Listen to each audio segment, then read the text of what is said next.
Welcome to the Tantrum of the Week podcast, where we talk about the latest tantrum erupting at your house and give you quick ideas about what's happening and how to help them go away.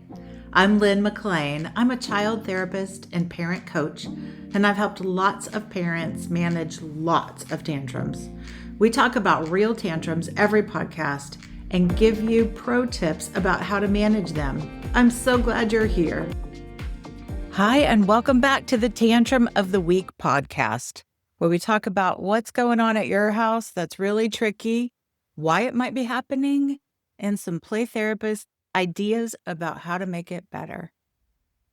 Our Tantrum of the Week question is about a 4-year-old who is in the grocery store checkout line and asks for candy. This parent has already told them what's going to be on the grocery list, has talked about that they're only buying what's on the list, has prepared them that they're going to see other things and they're not going to be able to get them. And the list does include their favorite ice cream that they have been asking for all day.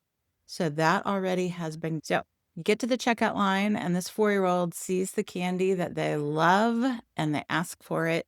Parent reminds them, no, you're not going to be able to get that. Remember, we already talked about it. When they hear no, they immediately fall to the floor and start screaming just as the cashier starts scanning the items.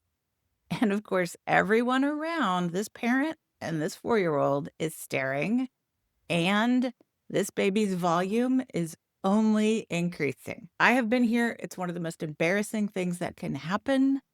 So let's launch into how come it might be going on. Even though this mom did a great job of preparing them, 4-year-olds have a really hard time delaying gratification, especially when all the brightest candy colors are right at their eye level. They may also be absolutely exhausted. Maybe they've had a hard morning and adding a grocery store trip, which mom had to do, just adds insult to injury.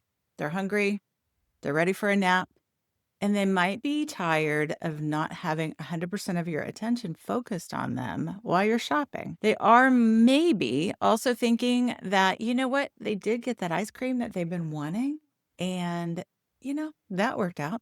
So they might as well ask for candy, and they're expecting in their 4-year-old world that that's actually a reality that could happen for them. So all of it's understandable, but here's what we can do in the moment. I have good news and bad news.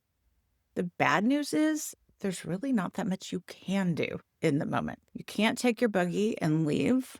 You can't leave your child in the middle of the store. You really need to just focus on keeping yourself as calm as you can. If your child is in danger of hurting themselves or somebody else, pick them up if you're able and either hold them or put them somewhere safe, like back in the shopping cart.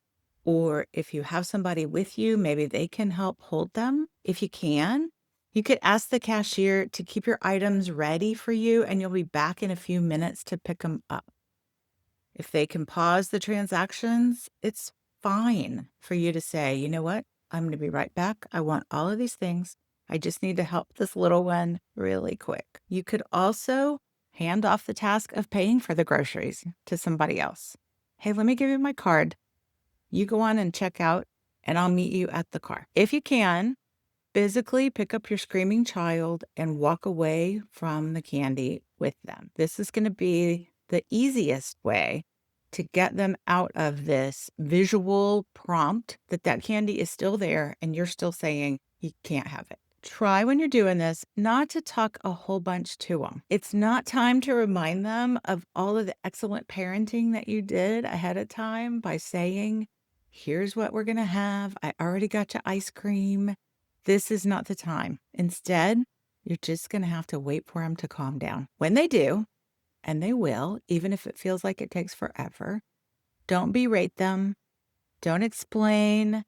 Don't justify what you did. Listen, I already got you the ice cream you wanted. I did what I said I was going to do. Just for the love of all that's holy, don't buy them the candy. If you do need to go back to pay, try to keep your child away from the candy and prepare them again. We're going to see the candy. What we're going to do is get just our groceries that are in our cart and get the ice cream And when we get home, we're going to make a plan for when you can eat it. That might honestly be one of the hardest things to do, is once your child has calmed down, not to keep talking about the tantrum, talking about why they shouldn't have done it, talking about how they know that you're never going to buy them candy. Instead, they did what you needed them to do. They calmed down. You calmed down. You got out of the store with your groceries. All is well. And you didn't reward that behavior with that tantrum of buying them candy that you said you weren't going to get them. You did great. It worked out. I hope this gives you some ideas for something similar that's happening at your house. And I look forward to hearing your questions about your tantrum of the week. I'm so glad you were here for this episode of Tantrum of the Week. I'd love to know if any of this happens at your house and how you handle it. Comment, subscribe, and email us about your kid's tantrum of the week. We love to hear about your passionate kids. And even though I am a real play therapist, this episode is not therapy. There are lots of amazing professionals, and I recommend that you contact them if your family needs that kind of support. Be sure to grab your free copy of Why the Latest Parenting Trends Aren't Working for You and What You Might Try Instead at the link in the show notes. And be sure to send us your kid's tantrum of the week. We just might feature you on an upcoming episode. We'll see you next time at the Tantrum of the Week.